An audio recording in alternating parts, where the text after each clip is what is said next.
What's going on, everybody? Welcome into a pit crew preview as we look ahead to one of the biggest racing weekends of the year with the Monaco Grand Prix, the Indy 500, and the Coke 600. I'm your Jack Mankel.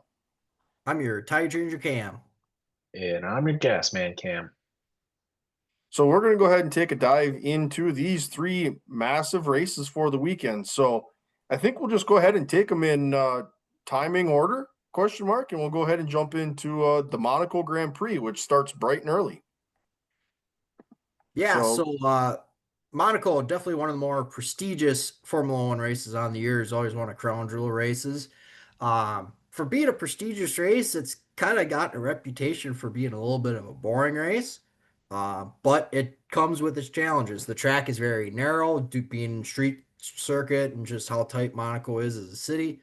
So overtaking and passing is very limited both to the narrow track and how large the cars that they got as well. So um, qualifying will be very important for this one. If you get up front, you got a good chance to stay up front for this one.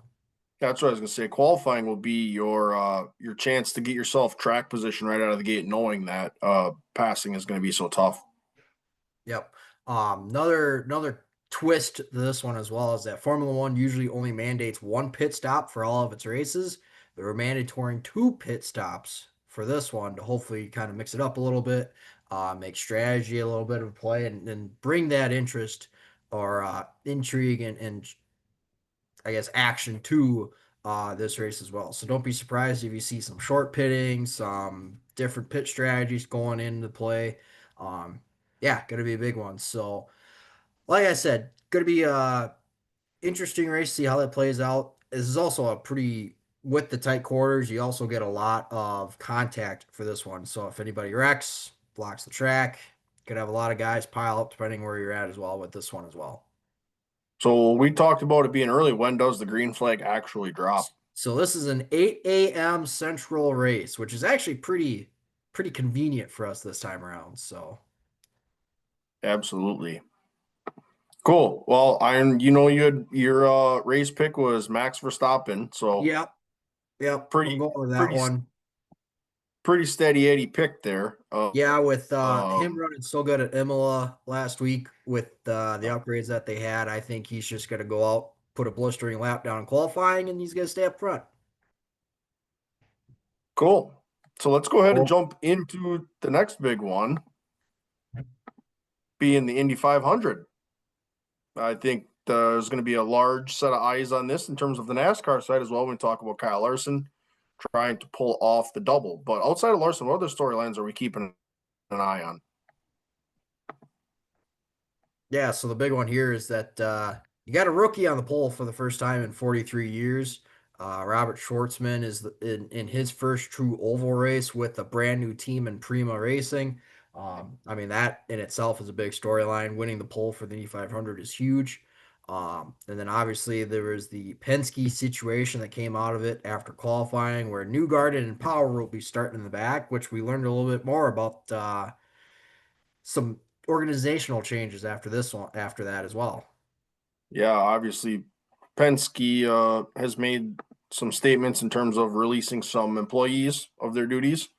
So it'll be interesting to see what reflection that has on the racing product in terms of what that looks like, not only for the Indy 500, but also going forward for Penske itself, too. Yeah, with So, Tim Cindric being the strategist for, I believe, Newgarden in years past, and obviously Newgarden starting from the rear of the field. That'll be a big one. Obviously, you got a lot of former winners this one. You actually got 8 former winners in this race. Obviously, Kesher Neves is tied for the most all time right now with 4, looking for his prestigious 5th, and he feels pretty good about it. Um, Takumo Sato is looking for his 3rd win at this track, which he is very sneakily good at. Um, and then you got, like I said, a ton of other guys. Ol Ward looks to get revenge from his devastating loss last year in the Indy 500. And then obviously Alex Palou looks to continue his dominant year that he's had so far, but also cement his legacy by getting his first Indy 500. absolutely. Speaking of Kyle Larson, he will start inside row 7 or 21st at his second attempt at the double and the Indy 500 itself. So one thing guys are kind of keep an eye on. Track is anticipating some cooler temperatures on Sunday morning. So I would think there could be a ton of grip in the racetrack. So that guys can be a little more aggressive, knowing that there's going to be some more stability there. So we'll have to see what role that plays in the big Indy 500. So Yeah, absolutely. I don't want to go there, but have we seen an update on the one person we can't defeat? ooh, Oh, no. nope. I I'm I not, have not. I'm choosing not to look. Yep. It's if you haven't picked up on that, we're referring to Ma Nature. And of note with that, if that becomes a factor, it has been decided that Larson, yep, he's going to make that trip to Charlotte.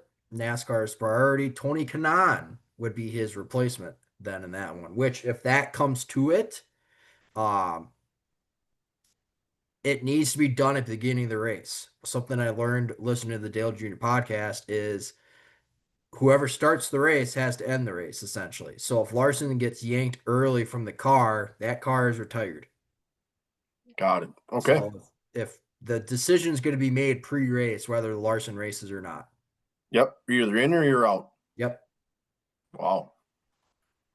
All right. Speaking of All right. Larson, so let's go ahead and jump into the Coke 600 a little bit. I Real know. quick, Yep. real quick. Green flag driver intros are at about quarter after 10 or quarter to 11, sorry. 10:45 Central Time, and then engines fire at about 11:38 Central Time. And I am picking Paddle Award to win this one this Got year. it. Okay. Interesting. I'd So be are you making a curious. pick or no? You can't count the Penske guys out as much as Nope. they're down. You can't count them out. I wouldn't be surprised if Power or Newgarden finds themselves up front late in that race. Yep. And you got Scotty Mack starting on the inside of row 4 of that one, who was fast qualifier last year. Yep.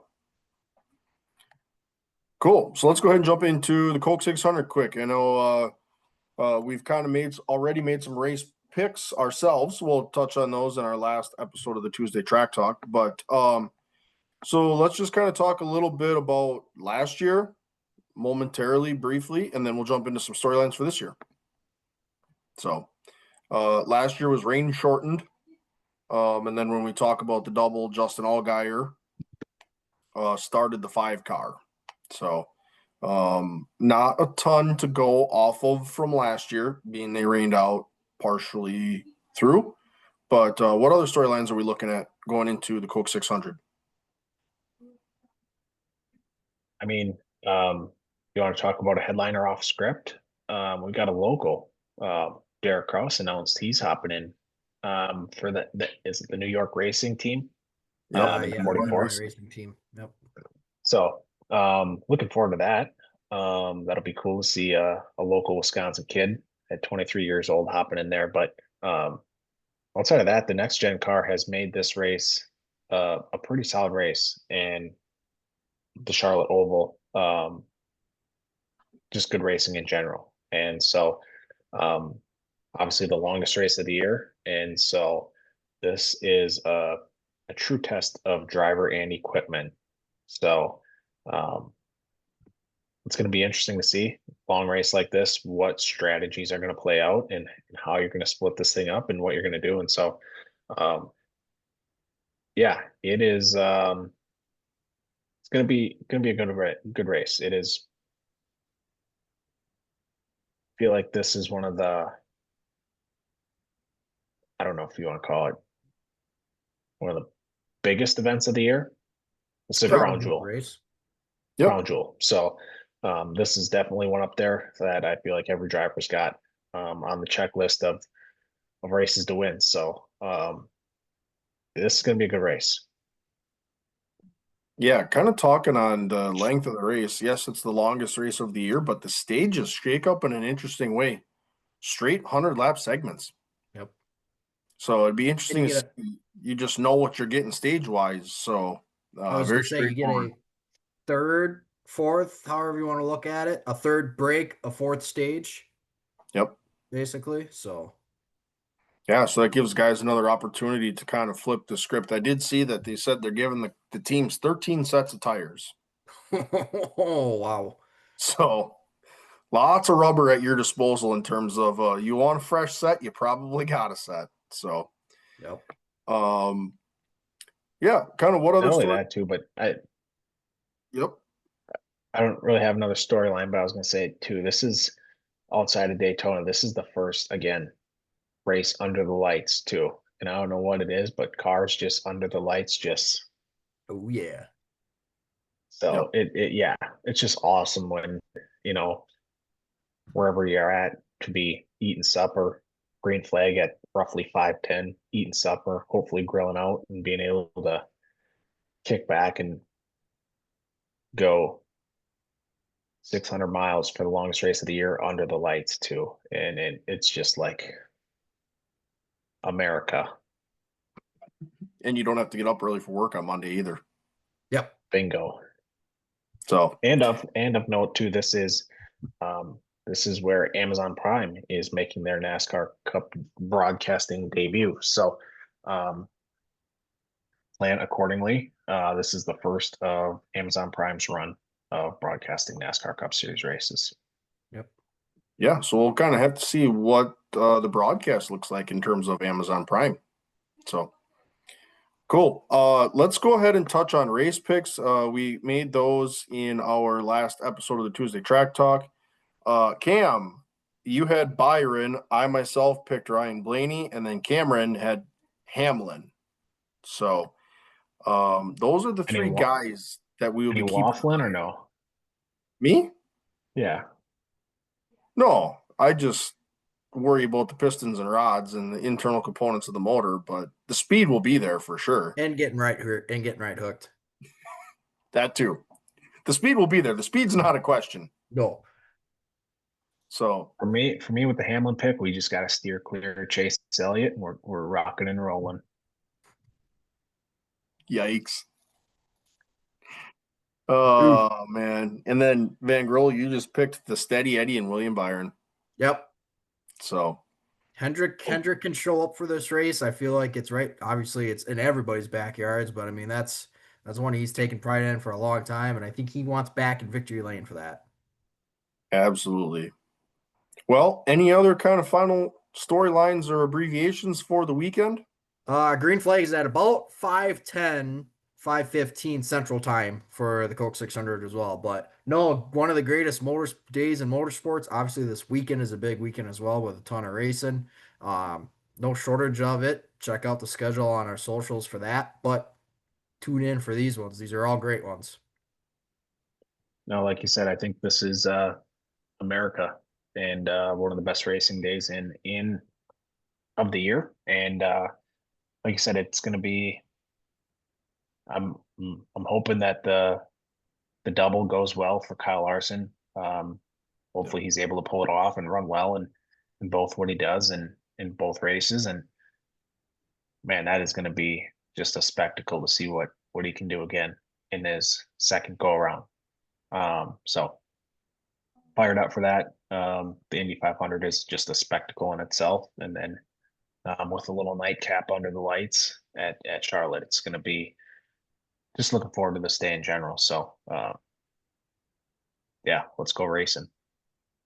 And on top of that, we have the big series obviously putting on a lot of specials and a great day of racing, but your short tracks may also have specials too. So, Yep. We have tracks up by us that are running on Monday, right on the holidays. So, if your track and you're looking for a little racing, maybe your track has a weekend that you can go ahead and visit your local racetrack. So, make sure to visit them as well and make sure that we can keep those alive and well. So, well, that kind of wraps up the preview for one of the biggest days of racing of the year. As always, like, comment, subscribe. But until then, we'll see you next week for another edition of the Tuesday Track Talk podcast.